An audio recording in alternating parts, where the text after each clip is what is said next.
Hello, I'm Scott Pelley, and welcome to the CBS Evening News Online Edition. Just ahead, $8.8 billion in tax money earmarked for Iraq's reconstruction is missing. How did that happen? Steve Croft has a preview of a CBS News exclusive investigation. Also, back in the hot seat, former FEMA Chief Michael Brown points a finger at his boss in the handling of the Katrina disaster. And do-it-yourself funerals. That's the story you chose, and we'll have it for you on Assignment America. It's all starting now on the CBS Evening News Online Edition. We begin this evening with a CBS News exclusive. The U.S. government is spending billions of your tax dollars fighting the war in Iraq and billions more to rebuild the country. Now it turns out the government doesn't know where a pretty big chunk of that money went. But 60 Minutes does, and if you're a taxpayer, you probably won't like it. 60 Minutes correspondent Steve Croft joins us now with the story. Steve? Thanks, Scott. Since the start of the Iraq War, billions of dollars given to private contractors have gone unaccounted for, and there are widespread allegations now of fraud and war profiteering. So far, only one case against a company called Custer Battles, which is the subject of a civil lawsuit, has been unsealed. The case goes on trial on Monday, and it provides a window into the chaos of those early days in Iraq. Fresh, new, crisp, unspent, just printed $100 bills. It was the Wild West. Frank Willis was the number 2 man at the Coalition Provisional Authority's Ministry of Transportation. The money was a mixture of Iraqi oil revenues, war booty, and U.S. government funds earmarked for the Coalition Authority. Whenever cash was needed, someone went down to the vault with a wheelbarrow or gunny sacks. Do you have any evidence that the accounting system was a little loose? I would describe it as non-existent. This is $2 million given to a company called Custer Battles as a down payment on a contract to provide security at Baghdad International Airport. The firm arrived in Baghdad with no money, and within a year, it landed $100 million in contracts. They have any experience? They were not experienced. They did not know what they were doing. In a memo obtained by 60 Minutes, the airport's director of security wrote to the Coalition Authority, Custer Battles has shown themselves to be unresponsive, uncooperative, incompetent, deceitful, manipulative, and war profiteers. Other than that, they're swell fellows. Yet the company continued to work in Iraq for another year until an Air Force investigation discovered that Custer Battles had set up sham companies in the Cayman Islands to create phony invoices in order to inflate its profits. You feel the threats, but Scott Custer and Mike Battles declined to talk to us because of a civil lawsuit alleging that they bilked the government out of $50 million. But that's small potatoes compared to the cases under investigation by Stuart Bowen, the Special Inspector General for Iraq Reconstruction, like the $8.8 billion that the Coalition Provisional Authority seems to have lost track of. $8.8 billion. That's right. And that's money that is not accounted for. Not accounted for? What you seem to be saying is that nobody really knows exactly where that $8.8 billion went to. That's right. So far, 4 people have been arrested on bribery and theft charges, and more arrests are expected. The Inspector General's office is currently investigating 50 criminal cases involving American contractors and government officials. Custer Battles was handled a 1-year suspension by the Air Force from receiving government contracts. That suspension has since expired, though Custer Battles hasn't gotten any new contracts. Scott? Steve, I'm curious. Is the government doing anything to get this money back? Not much. So far, we have not been able to find a single case of any government agency filing suit to try and recover money lost to fraud or waste. Steve Croft, thank you. All these months after Hurricane Katrina, Congress is still trying to figure out why the federal response was so bad. And the man who has taken the biggest beating for it came back swinging today, the former head of FEMA, Michael Brown. To hear him tell it, putting that agency in the Homeland Security Department may not have been such a good idea. Cheryl Atkinson reports from Capitol Hill. Former FEMA Chief Michael Brown told Congress if terrorists had destroyed the levees in New Orleans instead of Katrina, the federal response would have been more aggressive. Because this was a natural disaster that has become the stepchild within the Department of Homeland Security. Brown says natural disasters have been playing second fiddle to terror concerns ever since FEMA was put under the Department of Homeland Security in 2003.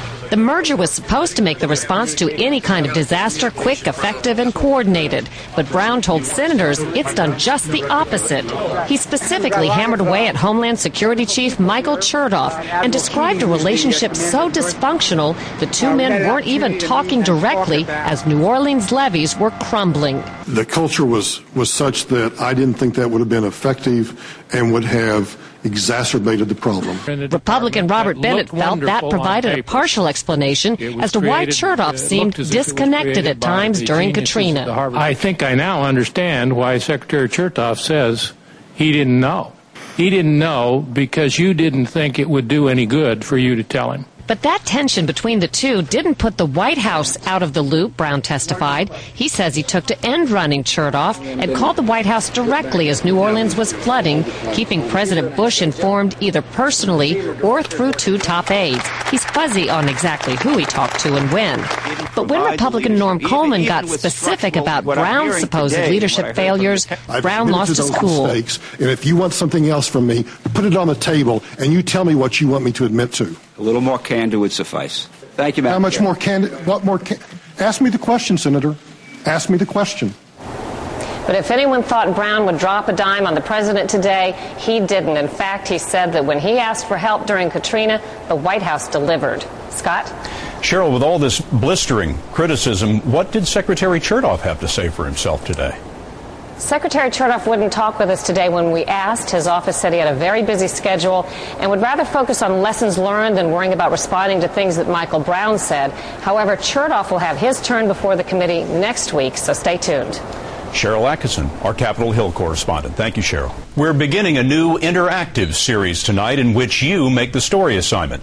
Last week, we gave you a choice of 3 stories and invited you to go to our website and vote for the one you would like us to report. Well, you decided you wanted us to begin at the end. So you sent Steve Hartman to a very different kind of cemetery for Assignment America.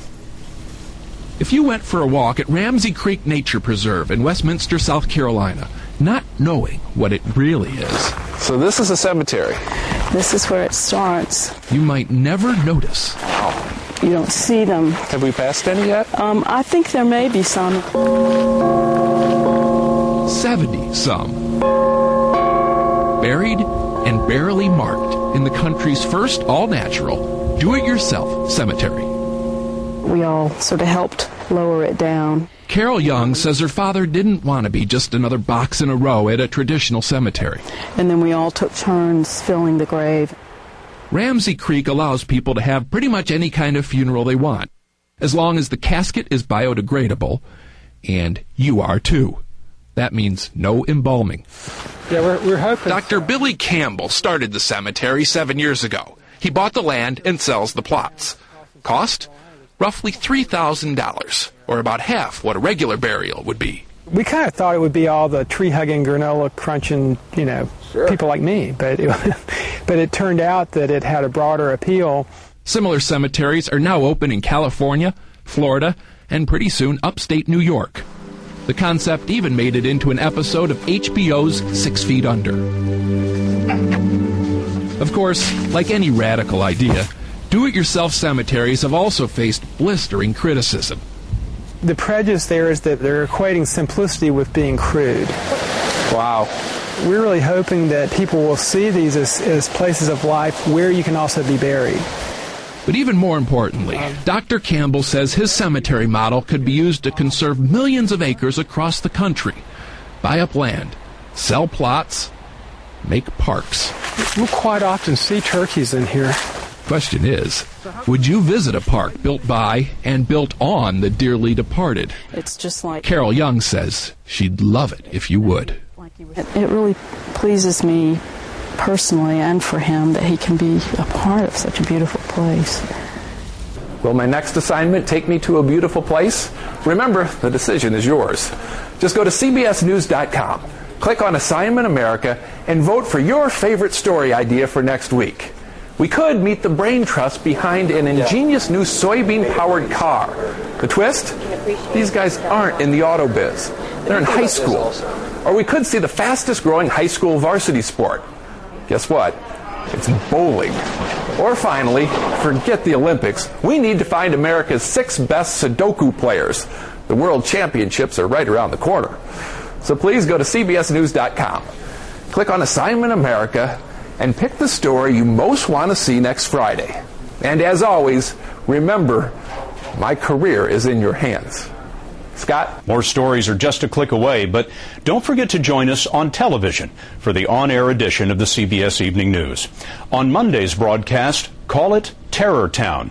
We'll give you a first-hand look at an entire community where SWAT teams and emergency workers train for the worst. For CBSNews.com, I'm Scott Pelley.